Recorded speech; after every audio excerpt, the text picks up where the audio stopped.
একদা একটি নির্জন গ্রামের কিনারায় ঘন সবুজ অরণ্যের ছায়ায় মাটির তৈরি সাধাসিধে একটি ঘর দাঁড়িয়েছিল, যেন প্রকৃতির গোপন রহস্যের সাক্ষী।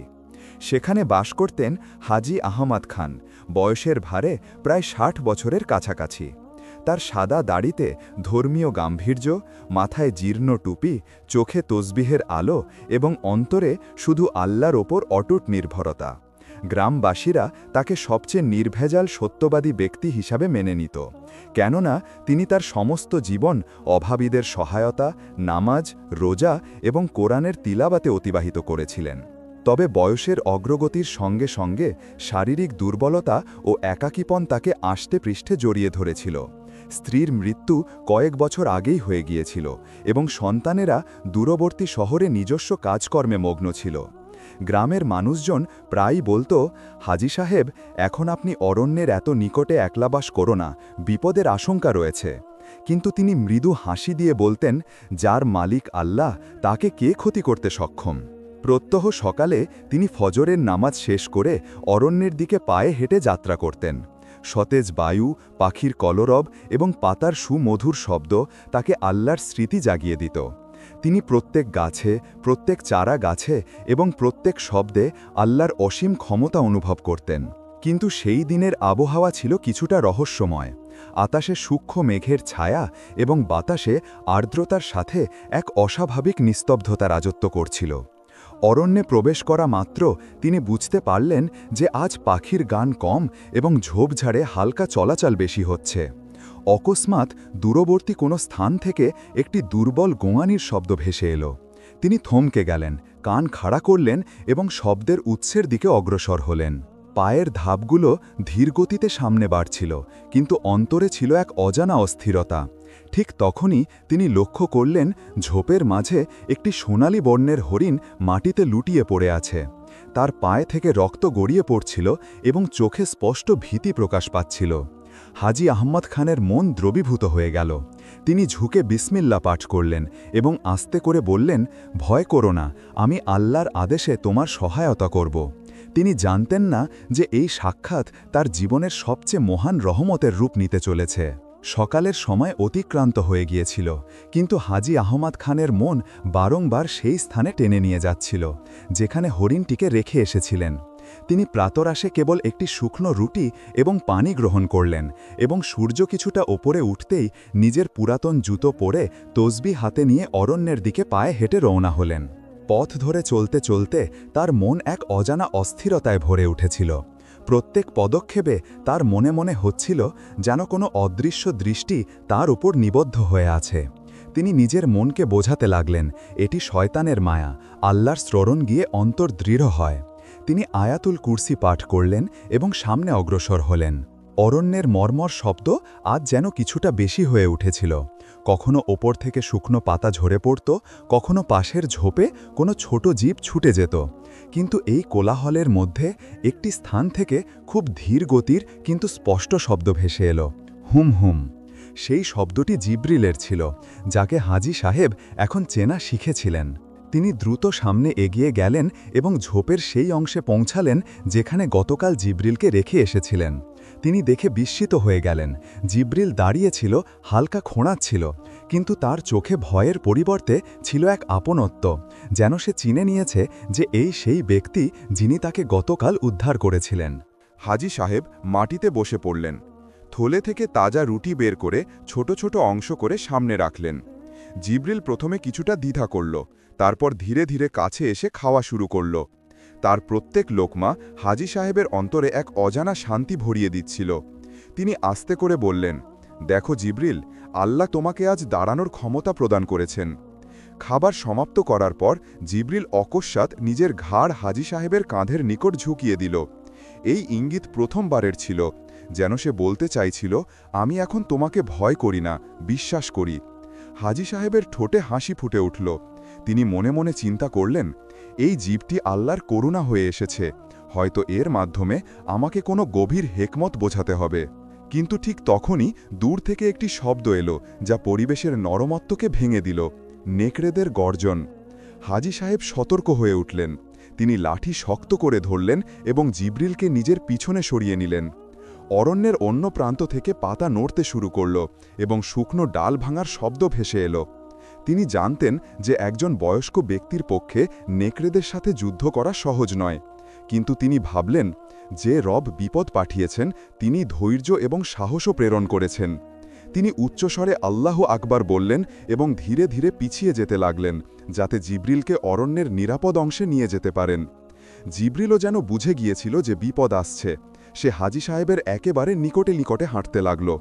নেকড়েদের গর্জন কাছে আসছিল, কিন্তু অকস্মাৎ যেন কোনো অদৃশ্য ক্ষমতা পথ পরিবর্তন করে দিল। শব্দগুলো ধীরে ধীরে দূরে সরে গেল। হাজী সাহেব সেখানেই বসে সেজদা করলেন। তিনি বললেন, হে রব, তুমি আজ আবার উদ্ধার করলে, তোমার করুণার কোনো হিসাব নেই। যখন তিনি মাথা উঠালেন, দেখলেন যে জিবরিল একপাশে দাঁড়িয়ে তাকে দেখছে এবং আর চোখে যেন কৃতজ্ঞতা প্রকাশিত হচ্ছে। হাজী সাহেব অনুভব করলেন যে এই ছোট জীবে আল্লাহ এক বিশেষ আলো এবং করুণা রেখেছেন। সেই দিন থেকে হাজী সাহেব স্থির করলেন যে প্রত্যহ সকালে জিবরিলের সাথে সাক্ষাৎ করতে আসবেন, এবং জিবরিলও যেন তারই প্রতীক্ষা করতে শুরু করেছিল। দুজনের মধ্যে এখন একটি বন্ধন গড়ে উঠল, মানুষ এবং পশুর নয়, বরং জীব এবং জীবের প্রতি দয়া দেখানো রবের করুণার। তারা জানতেন না যে এই বন্ধুত্ব ভবিষ্যতে এমন এক বড় পরীক্ষা এবং পুরস্কার নিয়ে আসবে, যার গল্প গ্রামের মানুষেরা প্রজন্মান্তরে শোনাবে। দিনগুলো অতিক্রম করতে লাগল এবং প্রত্যহ সকালের একটি নির্দিষ্ট সময় নির্ধারিত হয়ে গিয়েছিল। ফজরের নামাজ সমাপ্ত করে হাজী আহমেদ খান তার থলের রুটি, কিছুটা পানি এবং তসবিহ নিয়ে অরণ্যের পথে যাত্রা করতেন। যেই তিনি ঝোপের নিকট পৌঁছাতেন, জিবরিল হরিণ দূর থেকেই তাকে লক্ষ্য করে নিত এবং হালকা লাফিয়ে কাছে চলে আসত। প্রথম দিকে জিবরিল কেবল পাশে দাঁড়িয়ে থাকত, কিন্তু এখন সে তার হাত থেকে রুটির অংশ খাওয়া শুরু করেছিল। হাজী সাহেবের জন্য এই প্রত্যহের মুহূর্তটি ইবাদতের মতো হয়ে উঠেছিল। তিনি বলতেন, ইয়া আল্লাহ, তুমি আমাকে একাকিত্বে এমন এক জীব দিয়েছ যা তোমার করুণার প্রতীক। জিবরিল এখন আগের মতো ভীতু ছিল না। কখনো কখনো সে তার চারপাশে ঘুরত, কখনো তার পোশাককে নাক দিয়ে আলতো করে স্পর্শ করত। যদি হাজী সাহেব বসতেন, তবে জিবরিল তার কাছে এসে স্বচ্ছন্দে বসে যেত। তার অন্তরে এক অজানা আপনত্ব ভরতে শুরু করল, যেন এই জীবটি কেবল একটি জীব নয়, বরং আল্লাহর পক্ষ থেকে প্রেরিত কোনো অতিথি। গ্রামের কয়েকজন মানুষ দূর থেকে এই দৃশ্য লক্ষ্য করত এবং বিস্মিত হতো। কেউ বলল, আরে, হরিণ তো খুবই সূক্ষ্ম হয়, মানুষদের ভয় করে। এটা তো এমনভাবে এর সাথে আছে যেন বহু বছর ধরে চেনাশোনা। অন্যজন বলল, এটা আল্লাহর অলিদের করুণা, পশুরা চিনে নেয়। এক সকালে যখন আকাশে হালকা গোলাপি আলো ছড়িয়েছিল, হাজী সাহেব অরণ্যে পৌঁছালেন তো দেখলেন যে জিবরিল আগে থেকেই অস্থির। সে এদিক ওদিক তাকাচ্ছিল, কান খাড়া ছিল এবং তার লেজ বারবার নড়ছিল, যেন সে কোনো বিপদ অনুভূত করেছে। হাজী সাহেব চারদিকে দৃষ্টি ঘোরালেন। অরণ্য সাধারণ দিনের চেয়ে বেশি নিস্তব্ধ ছিল। কোনো পাখি ডাকছিল না, পাতার মর্মর শব্দ যেন থেমে গিয়েছিল। এই ধরনের নিস্তব্ধতা প্রায়শই অরণ্যে কোনো শিকারী আগমনের সংকেত দিত। অকস্মাৎ দূর থেকে কুকুরের মতো ডাকার শব্দ এলো, কিন্তু এটা সাধারণ কুকুরের ডাক ছিল না। এটা শিকারী বন্য কুকুর, নেকড়েদের শব্দ ছিল। তাদের সুরে ছিল ক্ষুধা এবং নিষ্ঠুরতা। জিবরিল এক লাফে তার কাছে এসে দাঁড়াল। তার শ্বাস প্রশ্বাস দ্রুত ছিল এবং সে বারবার অরণ্যের গভীর অংশের দিকে তাকাচ্ছিল। হাজী সাহেব বুঝে গেলেন আজকের দিনটা কেবল সাক্ষাতের নয়, পরীক্ষার। তিনি দ্রুত থলে থেকে রুটি বের করে জিবরিলকে দিলেন, যাতে সে কিছুটা শক্তি লাভ করতে পারে। তারপর নিজের পুরাতন কিন্তু মজবুত লাঠি শক্ত করে ধরলেন। তার চোখে বয়সের ছাপ ছিল, কিন্তু ঈমানের আলোকও ছিল। শব্দগুলো কাছে আসছিল। গাছের আড়াল থেকে উঁকি দেওয়া কালো ছায়াগুলো এখন স্পষ্ট দেখা যাচ্ছিল। তিনটি বন্য কুকুর, তীক্ষ্ণ দাঁত, জলজলে চোখ এবং ক্ষুধার উন্মত্ততা। তারা ধীরে ধীরে ঝুঁকে সামনে বাড়ছিল, যেন শিকারকে ঘিরে ফেলার প্রস্তুতি নিচ্ছিল। হাজী সাহেব মনে মনে বললেন, ইয়া আল্লাহ, এই জীব তোমার আমানত। যদি একে রক্ষা করা তোমার ইচ্ছায় থাকে, তবে আমাকে সেই ক্ষমতা দাও যা আমার এই বয়সে নেই।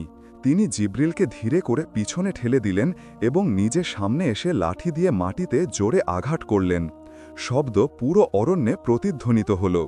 কিছু মুহূর্তের জন্য শিকারীরা থেমে গেল, কিন্তু তারপর তাদের মধ্যে একজন জোরে গর্জন করে ঝাঁপিয়ে পড়ল। হাজী সাহেব বিসমিল্লাহ বলে লাঠি ঘোরালেন। প্রথম আঘাত সরাসরি সেই শিকারীর নাকে পড়ল এবং সে যন্ত্রণায় চিৎকার করে পিছিয়ে গেল। বাকি দুই শিকারীও একে অপরকে দেখে কিছুটা থমকে গেল। জিবরিল সুযোগ বুঝে দ্রুত লাফ দিল এবং পাশের ঝোপে লুকিয়ে গেল। হাজী সাহেবও ধীরে ধীরে সেই দিকে পিছিয়ে যেতে শুরু করলেন, কিন্তু তার দৃষ্টি প্রতি মুহূর্তে সেই শিকারী কুকুরগুলোর ওপর ছিল। কিছুক্ষণ ধরে এই নীরব সংঘর্ষ চলতে থাকল। তারপর সম্ভবত আল্লাহর আদেশে সেই তিনজন শিকারী যেন কোনো অন্য শব্দে চমকে গেল এবং দৌড়াতে দৌড়াতে অরণ্যের গভীর অংশে অদৃশ্য হয়ে গেল। হাজী সাহেব সেখানেই বসে সেজদা করলেন। হে রব, তোমার করুণা ছাড়া না আমি বাঁচতাম না জিবরিল বাঁচত। জিবরিল ধীরে ধীরে বাইরে এলো। তার চোখে ভয় ছিল, কিন্তু তার অন্তরে বিশ্বাস আরও গভীর হয়ে গিয়েছিল। সেই দিন দুজনেই অনুভব করলেন যে তাদের সম্পর্ক এখন কেবল একসাথে সময় কাটানোর নয়, বরং একে অপরের প্রাণ রক্ষা করারও। আর এই বিশ্বাস আগামী দিনে তাদের আরও এক বড় পরীক্ষার দিকে নিয়ে যেতে চলেছিল। পরের দিন সকালে গ্রামে এক অজানা চাঞ্চল্য ছড়িয়ে পড়েছিল। কেউ লক্ষ্য করেছিল যে গতকাল অরণ্যের কিনারায় হাজী আহম্মদ খান একটি বন্য হরিণের সাথে বসে আছেন এবং সেই হরিণ কি যেন পোষা ছাগল তার হাত থেকে খাচ্ছিল।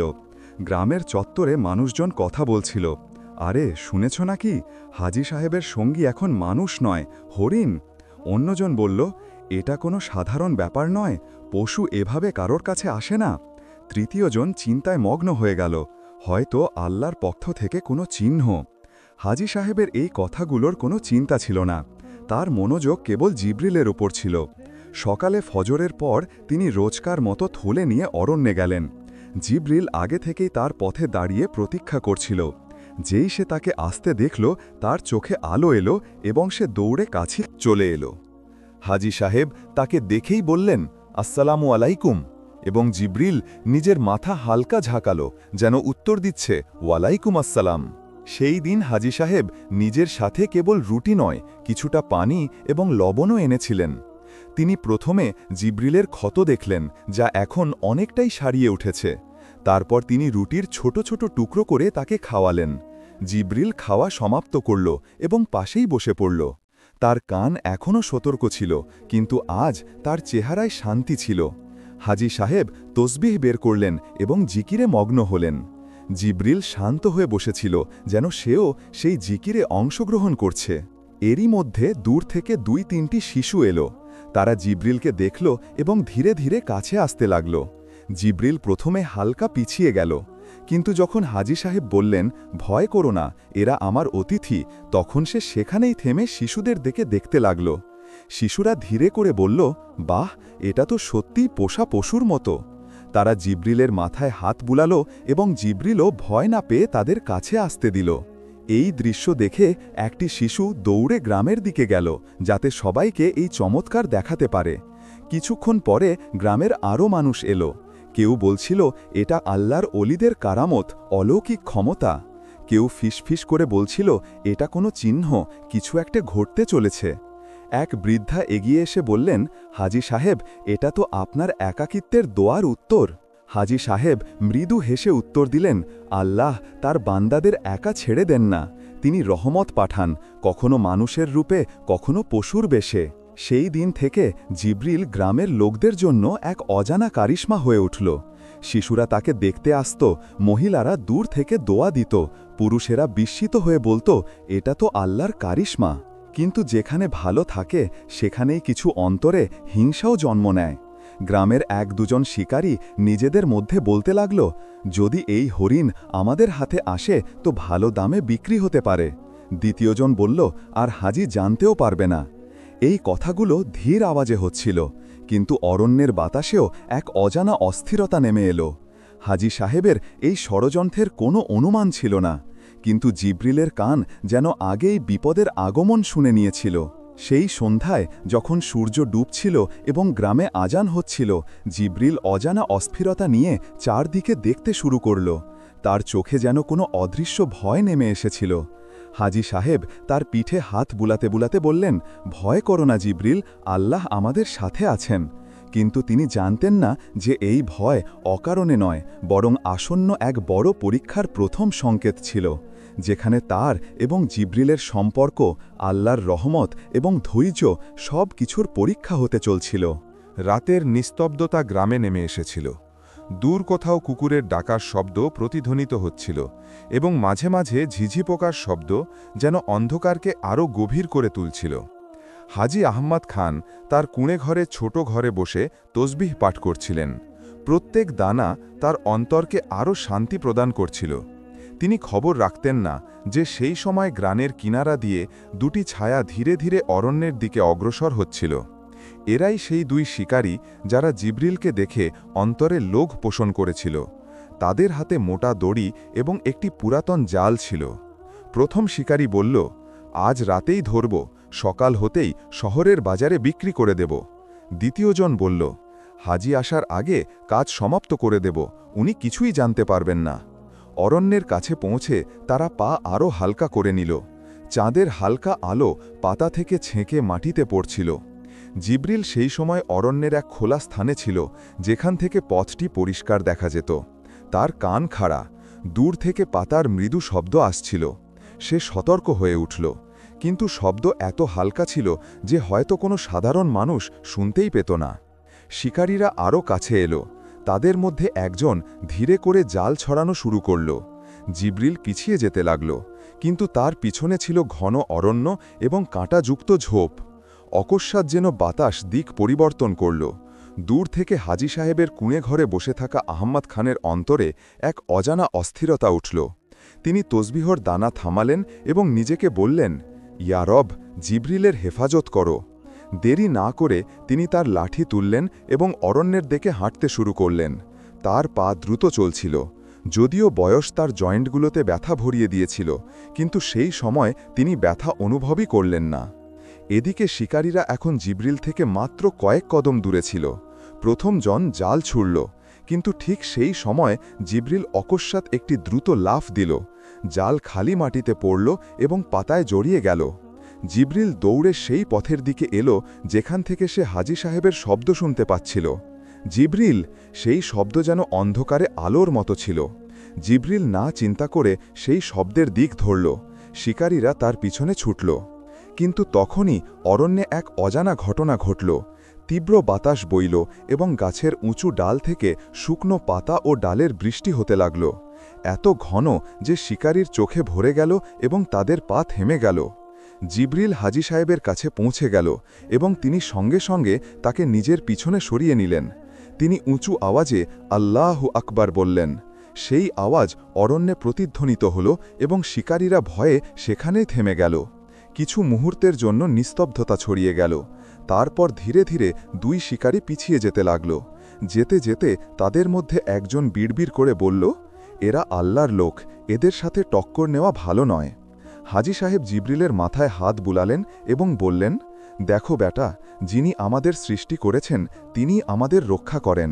জিবরিল নিজের চোখ পিটপিট করল এবং শান্ত হয়ে তার পাশে বসে রইল। সেই রাতে দুজন দীর্ঘক্ষণ সেখানেই বসে রইলেন। বাতাসে পাতার সুবাস, অরণ্যে ছড়িয়ে থাকা নিস্তব্ধতা এবং অন্তরে আল্লাহর প্রতি কৃতজ্ঞতা। কিন্তু হাজী সাহেব জানতেন যে এই বিপদ সরে গেছে ঠিকই, তবে এখনও সমাপ্ত হয়নি এবং আগামী দিনগুলোতে তাকে নিজের ও জিবরিলের সুরক্ষার জন্য আরও বড় ধৈর্য এবং বিশ্বাসের প্রয়োজন হবে। সকালের ভেজা বাতাস গ্রামে নেমে আসছিল। আকাশে হালকা সোনালি রশ্মি ধীরে ধীরে ছড়াচ্ছিল। হাজী আহমদ খান ফজরের নামাজ পড়লেন, তসবিহার কিছু চক্র সম্পূর্ণ করলেন এবং তারপর নিজের থলে রুটি রাখলেন। তিনি ভাবলেন, আজ জিবরিলকে অরণ্যের আরও ভিতরে নিয়ে যাব, যাতে সে ঘাস খেতে পারে এবং কিছুটা শক্তিশালী হয়। পথে হাঁটতে হাঁটতে তার গতকাল রাতের ঘটনা মনে পড়ল। তিনি ভাবছিলেন যে কিভাবে আল্লাহ বাতাস এবং গাছদের তার সহায়ক করে তুলেছিলেন। তিনি আস্তে করে বললেন, ইয়া রাব, তোমার সৃষ্টি তোমার আদেশের সাক্ষী। অরণ্যে পৌঁছে তিনি দূর থেকে ডাকলেন, জিবরিল। কিছুক্ষণের মধ্যেই ঝোপ থেকে জিবরিল বাইরে এলো। তার মুভমেন্টে এখন আগের চেয়ে বেশি শক্তি ছিল। সে এসেই হাজী সাহেবের চারপাশে চক্কর দিল, যেন নিজের খুশি এবং নিরাপত্তা দেখাচ্ছে। হাজী সাহেব তার মাথায় হাত বুলালেন এবং বললেন, আজ আমরা একটু দূরে যাব, ভয় করো না। দুজনে ধীরে ধীরে অরণ্যের ভিতরের দিকে অগ্রসর হলেন। পাখিদের শব্দ, গাছের মাঝখান থেকে আসা ঠান্ডা বাতাস এবং মাটিতে ছড়িয়ে থাকা পাতার সুবাস সব মিলিয়ে যেন এক শান্তির পরিবেশ তৈরি করছিল। কিছুক্ষণ হাঁটার পর হাজী সাহেব একটি বড় গাছের ছায়ায় বসে পড়লেন। জিবরিল কাছেই ঘাস খেতে লাগল। হাজী সাহেব তসবিহ বের করলেন এবং চোখ বন্ধ করে জিকির করতে লাগলেন। অকস্মাৎ জিবরিলের কান খাড়া হয়ে গেল। সে ঘাস খাওয়া বন্ধ করল এবং অরণ্যের ডান দিকে দেখতে লাগল। তার চোখে সতর্কতা এবং হালকা ভয়ে দেখা গেল। সে হাজী সাহেবের কাছে এসে ধীরে করে নিজের মাথা তার হাতে রাখল। হাজী সাহেব অনুভব করলেন যে জিবরিল অস্থির। তিনি জিজ্ঞাসা করলেন, কি হলো বেটা?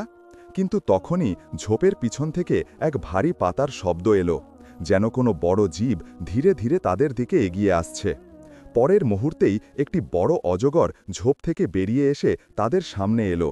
তার মসৃণ চোখ, মোটা দেহ এবং বারবার জিভ বের করা তার ক্ষুধা এবং শিকারী স্বভাবের সংকেত দিচ্ছিল।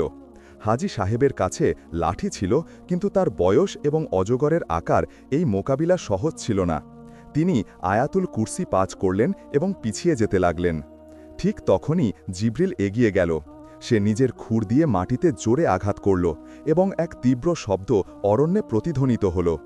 অজগর তার মাথা জিবরিলের দিকে ঘোরালো, কিন্তু জিবরিল ভয় না পেয়ে দ্রুত লাফ দিল এবং নিজের খুর দিয়ে তার মাথায় আঘাত করল। অজগর এক মুহূর্তের জন্য পিছিয়ে গেল, কিন্তু আবার সামনে বাড়তে লাগল। জিবরিল ক্রমাগত ৩-৪ বার জোরে নিজের খুর চালালো, যার ফলে অজগর খারাপভাবে পিছিয়ে গেল। এর মধ্যে হাজী সাহেব কাছের মোটা ডান্ডা দিয়ে মাটিতে আঘাত করলেন এবং উঁচু আওয়াজে আল্লাহ আকবার বললেন। এই শব্দ এবং নড়াচড়া দেখে অজগর পুরোপুরি ঘুরে গেল এবং ধীরে ধীরে ঝোপের মধ্যে অদৃশ্য হয়ে গেল। হাজী সাহেব সেখানেই বসে পড়লেন। তার ঠোঁটে আলহামদুলিল্লাহ শব্দগুলি ছিল। তিনি জিবরিলের গলা ধরে বললেন, বেটা, আজ তুই আমার জন্য রহমত হয়ে এসেছিস। আল্লাহ আমাকে রক্ষা করার জন্য তোকে পাঠিয়েছেন। জিবরিল যেন তার কথাগুলো বুঝতে পারল, কারণ সে নিজের মাথা হাজী সাহেবের কোলে রেখে দিল। দুজনে কিছুক্ষণ সেখানেই বসে রইলেন। চারদিকে কেবল বাতাসের মৃদু শব্দ এবং পাখির আওয়াজ ছিল। সেই দিনের পর হাজী সাহেবের অন্তরে জিবরিলের জন্য সম্মান আরও বেড়ে গেল এবং তার পুরো বিশ্বাস হয়ে গেল যে এটি কোনো সাধারণ হরিণ নয়, বরং আল্লাহর প্রেরিত এক চিহ্ন।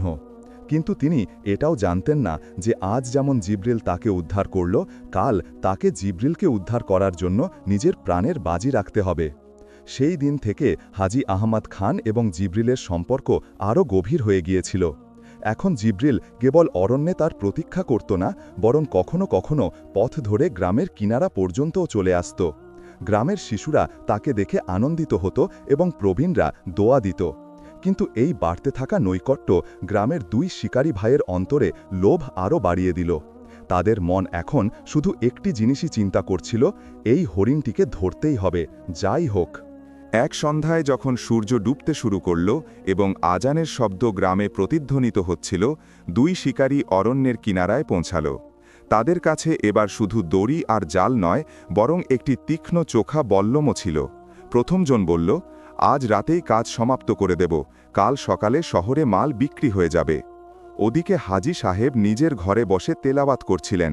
তসবিহের দানা তার হাতে ঘুরছিল, কিন্তু অন্তরে হালকা অস্থিরতা নেমে এসেছিল। তিনি জানালা দিয়ে বাইরে দেখলেন, আকাশে কালো মেঘ জমতে শুরু করেছিল এবং বাতাসে ঠান্ডার সাথে এক অজানা নিস্তব্ধতা ছিল। অরণ্যে জিবরিল একা ছিল, সে এক খোলা স্থানে ঘাস খাচ্ছিল। অকস্মাৎ জিবরিলের কান খাড়া হল এবং সে মাথা তুলল। শিকারীরা ধীরে ধীরে তার দিকে অগ্রসর হচ্ছিল। তাদের পা এত হালকা ছিল যে কোনো পাতা পর্যন্ত নড়ছিল না। জিবরিল পিছিয়ে যেতে শুরু করল, কিন্তু তার পেছনে ছিল কাঁটাযুক্ত ঝোপ এবং গভীর খাদ। শিকারী ইঙ্গিত করল এবং প্রথম জাল ছুড়ল। জিবরিল দ্রুত লাফ দিল, কিন্তু জাল তার পিছনের পায়ে আটকে গেল। সে ছটপট করতে লাগল, কিন্তু দড়ি এত মোটা ছিল যে খোলা সহজ ছিল না। শিকারীরা দ্রুত কাছে পৌঁছাল। একজন বল্লমের ডগা তুলে ধরল, পালানোর চেষ্টা করিস তো শেষ করে দেব। ঠিক এই মুহূর্তে গ্রামের কিনারায় বসে থাকা হাজী সাহেবের কানে যেন কোনো অদৃশ্য ডাক পৌঁছাল। তিনি দাঁড়িয়ে গেলেন এবং কিছু না চিন্তা করে লাঠি তুলে অরণ্যের দিকে দৌড়ালেন। তার পা কাদায় গেঁথে যাচ্ছিল, শ্বাস প্রশ্বাস দ্রুত হচ্ছিল, কিন্তু অন্তরে কেবল একটিই দোয়া ছিল, ইয়া রব, আমার জিবরিলকে রক্ষা করো। অরণ্যের তোথে পৌঁছাতেই তিনি জিব্রিলের অস্থিরতার শব্দ শুনতে পেলেন। তিনি শব্দের দিক ধরলেন এবং দৌড়ে সেখানে পৌঁছালেন। জিব্রিল মাটিতে পড়েছিল, তার পা জালে আটকে ছিল এবং চোখে ভয় ছিল। দুই শিকারী তার ওপরে দাঁড়িয়েছিল এবং তাদের মধ্যে একজন বল্লম তুলে এগিয়ে আসছিল। হাজী সাহেব না চিন্তা করে লাঠি দিয়ে আঘাত করলেন। প্রথম আঘাত বল্লমের ওপর পড়ল এবং বল্লম মাটিতে পড়ে গেল। দ্বিতীয় আঘাত সরাসরি শিকারীর হাতে পড়ল এবং সে যন্ত্রণায় পিছিয়ে গেল। দ্বিতীয় শিকারী জাল টানার চেষ্টা করতে লাগল, কিন্তু হাজী সাহেব দড়ি ধরে টান দিলেন। এই টানা হেচড়ার মধ্যে জিব্রিল সুযোগ পেল। সে পুরো শক্তি দিয়ে লাফ দিল এবং জাল ফেটে গেল। সে সরাসরি হাজী সাহেবের কাছে এসে দাঁড়াল, যেন নিজের ঢাল খুঁজছে। শিকারীরা রাগে বলল, এই শেষ সুযোগ ছিল বুড়ো, তুমি মাঝখানে এলে তো খারাপ হবে। হাজী সাহেব উঁচু আওয়াজে বললেন, আল্লাহর নাম নিয়ে সরে যাও, এই জীব আমার আমানত। শিকারীরা কিছুক্ষণ তাকিয়ে রইল, কিন্তু তারপর ধীরে ধীরে পিছিয়ে গেল। হয়তো তাদের অন্তরেও ভয় নেমে এসেছিল। আল্লাহর লোকের বিরুদ্ধে যাওয়া সহজ নয়। যখন তারা চলে গেল, হাজী সাহেব হাঁটু গেড়ে বসে পড়লেন। জিব্রিলের মুখমণ্ডল হাত বুলিয়ে বললেন, বেটা, আমি তোকে হারানোর ভয় অনুভব করলাম এবং এখন বুঝলাম যে তুই আমার জন্য কতটা মূল্যবান। সেই রাতে জিব্রিল গ্রামের কিনারায় হাজী সাহেবের কাছেই রইল। দুজনে দীর্ঘক্ষণ নীরব বসে রইলেন, কেবল বাতাস এবং অন্তরের স্পন্দনের শব্দ শুনতে শুনতে। কিন্তু দুজনেই জানতেন যে এটি শেষ বিপদ ছিল না। পরের পরীক্ষাটি আরও বড় আসতে চলেছিল। সকালের আকাশে কালো মেঘ ছড়িয়েছিল, বাতাসে আর্দ্রতার সাথে এক অজানা ভার অনুভূত হচ্ছিল। গ্রামবাসীরা বলছিল, আজ সন্ধ্যায় বড় ঝড় আসতে চলেছে। হাজী আহমদ খান এটা শুনে শুধু মনে মনে ভাবলেন, ইয়া রব, আমাদের তোমার হেফাজতে রাখো। সেই দিন জিব্রিলও কিছুটা অস্থির ছিল। সে বারবার অরণ্যের কিনারায় আসত, আবার ঘাস খেতে চলে যেত, যেন কোনো অদৃশ্য বিপদ অনুভব করছিল। দুপুর হতেই মেঘ আরও ঘন হল, তীব্র বাতাস বইতে লাগল এবং গাছের উঁচু ডালগুলো একে অপরের সাথে ধাক্কা খেতে লাগল।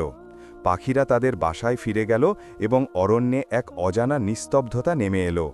সন্ধ্যা হতেই আকাশ যেন তার সমস্ত আর্দ্রতা ঝরিয়ে দিল। বৃষ্টি এত তীব্র হল যে পথের মাটি ধসে যেতে লাগল। হাজী সাহেব তার কুঁড়ে ঘরের দরজা বন্ধ করলেন, কিন্তু তার অন্তর জিব্রিলের জন্য অস্থির ছিল। ঝড়ের মধ্যে তিনি দূর থেকে একটি দুর্বল আওয়াজ শুনতে পেলেন। এটা কোনো সাধারণ আওয়াজ ছিল না, এটা জিব্রিলের ডাক ছিল, ভয় এবং সাহায্যের ডাক।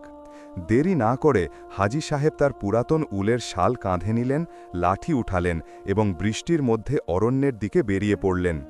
বাতাস তার মুখে চাবুকের মতো লাগছিল, কিন্তু তার পা থামছিল না। অরণ্যে জলের স্রোত বইছিল, পাতার উপর বৃষ্টির ফোঁটা মুক্তোর মতো জ্বলছিল, কিন্তু একই সাথে ডাল ভাঙার শব্দ ভয় বাড়াচ্ছিল। অবশেষে তিনি দেখলেন জিব্রিল কাদার মধ্যে আটকে আছে। তার পিছনে দুই শিকারী দাঁড়িয়েছিল, যাদের কাপড় ভিজে গিয়েছিল, কিন্তু তাদের হাতে দড়ি এবং বল্লম তখনও ছিল। প্রথম শিকারী চিৎকার করল, আজ তুই বাঁচতে পারবি না, না আমাদের থেকে, না এই ঝড় থেকে। দ্বিতীয়জন দড়ি নিয়ে এগিয়ে গেল, কিন্তু ঠিক সেই সময় হাজী সাহেব পৌঁছে গেলেন। তিনি উঁচু আওয়াজে আল্লাহু আকবার বললেন এবং নিজের লাঠি দিয়ে জোরে আঘাত করলেন। প্রথম আঘাত শিকারীর বাহুতে পড়ল এবং সে পিছিয়ে গেল। দ্বিতীয়জন দড়ি ছুঁড়ে মারার চেষ্টা করল, কিন্তু জিব্রিল শেষ শক্তি জুটিয়ে লাফ দিল এবং তার বুকে ধাক্কা মেরে তাকে ফেলে দিল। ঝড় এখন আরও তীব্র হয়ে উঠেছিল। বজ্রের গর্জন এত জোরে হল যে দুই শিকারী ভয়ে পিছিয়ে যেতে লাগল। অকস্মাৎ একটি বড় ডাল ভেঙে তাদের সামনে এসে পড়ল। তারা দুজনেই পালিয়ে গেল এবং অন্ধকারে অদৃশ্য হয়ে গেল। হাজী সাহেব জিব্রিলকে কাদা থেকে বের করলেন, নিজের শাল দিয়ে জড়ালেন এবং বললেন, বেটা, আজ তোর প্রাণ আল্লাহ আবার রক্ষা করলেন। বৃষ্টিতে ভিজতে ভিজতে দুজনে পথ ধরে গ্রামের দিকে ফিরতে লাগলেন। ঝড় তখনও তীব্র ছিল, কিন্তু তাদের অন্তরে অজানা শান্তি ছিল, যেন আল্লাহ নিজের করুণার পতাকা উড়িয়েছেন। গ্রামের কিনারায় পৌঁছাতেই কিছু লোক লণ্ঠন নিয়ে দৌড়ে এলো। তারা দেখল যে হাজী সাহেব এবং জিব্রিল পুরোপুরি ভিজে গিয়েছেন, কিন্তু দুজনেই নিরাপদ। এক প্রবীণ এসে বললেন, হাজী সাহেব, এটি কোনো সামান্য হরিণ নয়, এটি আল্লাহর প্রেরিত রহমত। হাজী সাহেব মৃদু হেসে উত্তর দিলেন, হ্যাঁ, এবং রহমত শুধু রক্ষা করে না, অন্তরকেও পরিবর্তন করে দেয়। সেই রাতে ঝড় ধীরে ধীরে থেমে গেল, কিন্তু হাজী সাহেব এবং জিব্রিলের সম্পর্ক এখন শুধু বন্ধুত্বের রইল না, এটি ছিল এক আমানত যা আল্লাহ দুজনের জন্য স্থির করেছিলেন। ঝড় কেটে যাওয়ার কয়েক ঘন্টা অতিক্রান্ত হয়ে গিয়েছিল। রাতভর বৃষ্টির ফোঁটা ছাদ থেকে টপকেছে, বাতাস দরজাকে কাঁপিয়েছে এবং কখনো কখনো দূর থেকে গাছ ভেঙে পড়ার শব্দ শোনা গিয়েছিল। কিন্তু যেই ফজরের আজানের আওয়াজ প্রতিধ্বনিত হল, আকাশ নিজের রং পরিবর্তন করতে শুরু করল। কালো মেঘের পিছন থেকে হালকা সোনালি আলো বের হতে লাগল। জলের ফোঁটা গাছের পাতায় মুক্তোর মতো জ্বলছিল। বাতাস এখনও ঠান্ডা ছিল, তবে তাতে ঝড়ের অস্থিরতার পরিবর্তে এক শান্তি ছিল। হাজী আহমদ খান নামাজ আদায় করলেন, তারপর নিজের তসবি হাতে নিয়ে কুড়ে ঘরের বাইরে দাঁড়ালেন। তার সাথে জিবরিলও ছিল, যে এখন পুরোপুরি তার উপর নির্ভর করতে শিখেছিল। জিবরিল তার কাঁধের কাছে হাঁটতে শুরু করল, যেন প্রত্যেক পদক্ষেপে পাহারা দিচ্ছিল। গ্রামের লোকেরাও ধীরে ধীরে নিজেদের ঘর থেকে বাইরে আসতে লাগল। কিছু লোক ভাঙা ডাল সরাচ্ছিল, কিছু লোক নিজেদের ফসলের অবস্থা দেখছিল। সবার মুখেই ক্লান্তিও ছিল, আবার স্বস্তিও, কারণ ঝড় অনেক জায়গায় ক্ষতি করেছিল, কিন্তু কোনো মানুষের প্রাণ যায়নি। হাজী সাহেব এবং জিবরিল অরণ্যের কিনারায় পৌঁছালেন। ঝড় অনেক পুরাতন গাছ ফেলে দিয়েছিল, পথের ওপর মাটি এবং পাতার মোটা স্তর বিছিয়ে গিয়েছিল। কিন্তু এই ধ্বংসের মধ্যে এক অজানা সুবাস ছড়িয়েছিল, যেন বৃষ্টি অরণ্যকে ধুয়ে আরও সুন্দর করে তুলেছে। হাজী সাহেব জিবরিলকে ঘাস খেতে দিলেন এবং নিজে একটি পাথরের ওপর বসে জিকির করতে লাগলেন। তখনই দূর থেকে এক ক্ষীণ গোঙানির শব্দ এলো। সেই শব্দ মানুষের ছিল। জিবরিল কান খাড়া করল এবং শব্দের দিকে তাকালো। সময় নষ্ট না করে সে দ্রুত সেই দিকে দৌড়াল। হাজী সাহেবও লাঠির সাহায্যে তার পিছু নিলেন। কিছুটা দূরে গিয়ে তিনি দেখলেন একটি গাছের মোটা ডালের নিচে এক যুবক আটকে আছে। তার জামাকাপড় ছেঁড়া ছিল এবং মুখ মাটি ও রক্তে মাখা ছিল।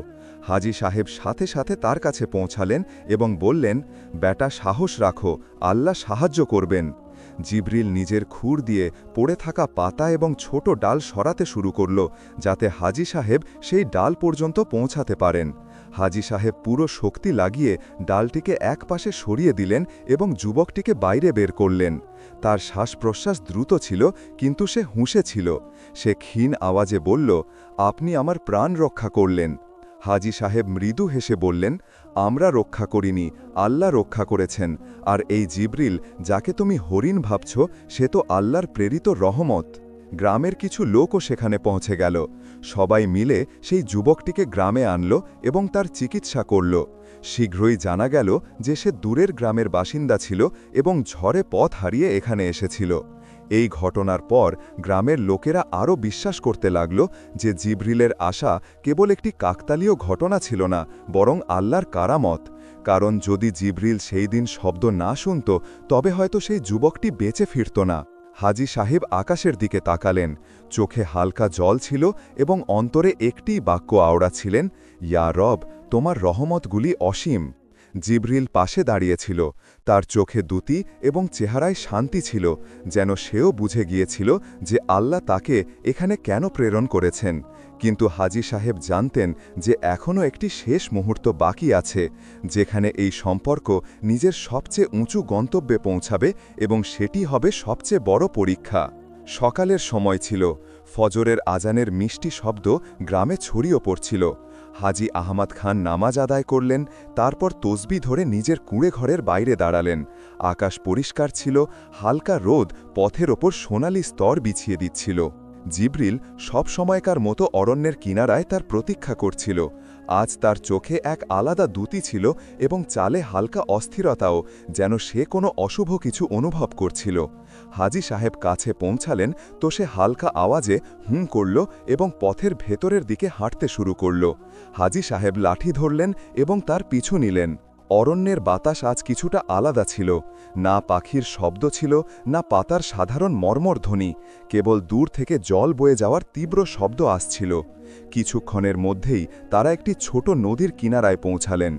গত রাতে পাহাড়ে হওয়া বৃষ্টির কারণে নদীর জল উপচে পড়ছিল। কিনারের মাটি নরম এবং পিচ্ছিল হয়ে গিয়েছিল। ঠিক সেই সময় দূর থেকে সাহায্যের জন্য একটি চিৎকার শোনা গেল। হাজী সাহেব মনোযোগ দিলেন। নদীর মাঝখানে একটি শিশু আটকে ছিল, যে একটি কাঠের গুঁড়ি ধরেছিল। জলের তীব্র স্রোত তাকে ভাসিয়ে নিয়ে যাওয়ার চেষ্টা করছিল। হাজী সাহেবের অন্তরে ধক করে উঠল। তার বয়স এবং উপচে পড়া জলের স্রোত এই কাজ তার জন্য অসম্ভব ছিল। কিন্তু তিনি বিসমিল্লাহ পাঠ করলেন এবং কিনারের দিকে এগিয়ে গেলেন। জিবরিল তার দিকে তাকালো এবং তারপর অপেক্ষা না করেই জলে ঝাঁপ দিল। তার মজবুত পা এবং হালকা দেহ তীব্র স্রোতেও তাকে ভারসাম্য দিচ্ছিল। সে সরাসরি সেই শিশুটির দিকে অগ্রসর হল। শিশুটি জিবরিলের পিঠ ধরল এবং জিবরিল পুরো শক্তি দিয়ে কিনারের দিকে সাঁতার কাটতে শুরু করল। জলের স্রোত কখনো তাকে এগিয়ে ঠেলছিল, কখনো পিছনে টানছিল, কিন্তু জিবরিল হার মানল না। হাজী সাহেব কিনারে ঝুঁকে প্রতীক্ষা করছিলেন। যেই জিবরিল কাছে পৌঁছালো, তিনি শিশুটিকে ধরে বাইরে টেনে নিলেন। শিশুটি কাঁপছিল, কিন্তু জীবিত এবং নিরাপদ ছিল। গ্রামের কিছু লোকও সেখানে পৌঁছে গেল এবং সবাই এই দৃশ্য দেখল। সবার চোখে বিস্ময় এবং আনন্দ ছিল। একজন প্রবীণ বললেন, এটা তো নিশ্চিত আল্লাহর অলৌকিকতা। কিন্তু ঠিক সেই সময় হাজী সাহেব দেখলেন যে জিবরিলের শ্বাস প্রশ্বাস দ্রুত চলছে। জলের ঠান্ডা স্রোত এবং ক্লান্তি তাকে দুর্বল করে দিয়েছিল। সে ধীরে ধীরে ঘাসের ওপর শুয়ে পড়ল। হাজী সাহেব তার পাশে বসলেন, তার মাথায় হাত বুলাতে বললেন, বেটা, তুই আজ নিজের প্রাণ দিয়ে একটি জীবন রক্ষা করলি। আল্লাহ তোর ওপর নিজের রহমত পূর্ণ করবেন। জিবরিল নিজের বড় নিষ্পাপ চোখ দিয়ে তাকে দেখল, যেন বলছিল, আমার কাজ শেষ হয়ে গেল। সে ধীরে করে নিজের ঘাড় হাজী সাহেবের হাতে রাখল এবং তারপর একটি গভীর শ্বাস নিয়ে চোখ বন্ধ করল। আকাশে অকস্মাৎ হালকা বৃষ্টি শুরু হয়ে গেল, যেন আল্লাহ নিজের রহমতের ফুল ঝরাচ্ছিলেন। হাজী সাহেবের চোখ থেকে জল ঝরতে লাগল, কিন্তু তার ঠোঁটে এক শান্তি ভরা হাসি ছিল। তিনি আকাশের দিকে দেখতে দেখতে বললেন, ইয়া রব, তুমি আমাকে একজন ফেরেশতা পাঠিয়েছিলে এবং এখন তাকে নিজের কাছে ডেকে নিলে। আমি সাক্ষী যে এটি তোমার সবচেয়ে প্রিয় রহমত ছিল। গ্রামবাসীরা মিলে জিবরিলের জন্য অরণ্যের কিনারায় একটি সুন্দর জায়গায় কবর বানালো। তার পাশে একটি ছোট পাথর রাখা হলো, যার ওপর লেখা ছিল, আল্লাহর রহমত, যে প্রাণ রক্ষা করল এবং অন্তর বদলে দিল। সেই দিনের পর গ্রামের প্রতিটি শিশুকে জিবরিলের গল্প শোনানো হতে লাগল এবং হাজী সাহেব যখনই অরণ্যে হাঁটতেন তখনই তাকে প্রতিটি পাতার মর্মর ধ্বনিতে জিবরিলের ক্ষীণ ডাক শোনা যেত, আমি এখনও তোমার সাথে আছি। প্রিয় বন্ধুরা, আমাদের আজকের গল্প এখানে সমাপ্তি ঘটল। এই গল্পটি যদি আপনাদের ভালো লেগে থাকে এবং ভিডিওটি থেকে উপকৃত হয়ে থাকেন, তাহলে ভিডিওটিতে একটি লাইক এবং চ্যানেলটিকে সাবস্ক্রাইব করে কমেন্টে আপনাদের মতামত জানিয়ে দিন, যেন আমরা পরবর্তীতে আরও এই রকম সুন্দর সুন্দর ইসলামিক গল্প আপনাদের সামনে আনতে পারি। আল্লাহ হাফেজ।